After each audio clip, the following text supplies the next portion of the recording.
Būkite pasveikinti iš Tauragės Vytauto stadiono ir šiandien čia Top Sport pirmos lygos 19 turas tęsiasi. Iš karto matome atakų antplūdį į Vilniaus Žalgirio vartus. Dar vienas šūvis.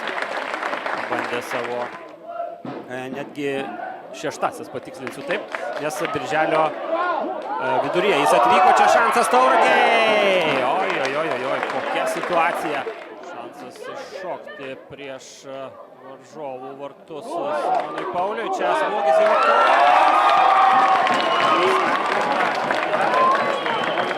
Oponentą. Vis dar su kamuoliu jis. Ir tęsiasi tokia labai pavojinga situacija. Žodžio Eduardo skiesčioje rankomis pajėgomis žalgiriečiai nuėję į baudos aikštelę. Vos 4 Žalgirio futbolininkai joje, na ir nieko iš to neišspaudė. Žalgiriečiai ties antrasis perdavimas ir čia smūgis į vartus. Oho, kaip iššovė Motiejus Burba. Dar vienas jo šedevras Top Sport pirmojoje lygoje.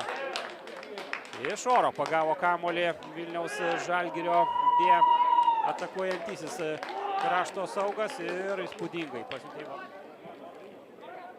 Ir vėl Vilniečiai tęsia savo išpolius. Motiejus Burba, jo perdavimas ir Sidas Mačaitis gelbėja Tauragės taurę. Eduardo dabar Darlingtonas nuosu su kamuoliu, metas į dešinę, dar keli žingsniai, smūgis.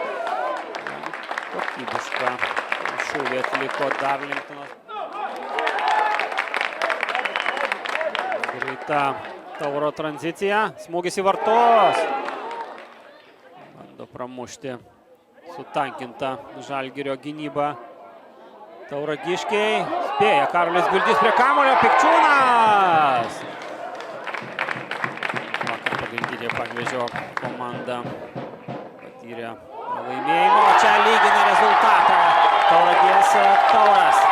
Aukštai iššokęs kyla į orą Patrikas Vegbo ir muša. Laukia dar sunkesnis išbandymas, akistata su lygos lyderiu. Čia perdavimas į baudos aikštelę ir gelbėja savo komandą. Dominykas čia.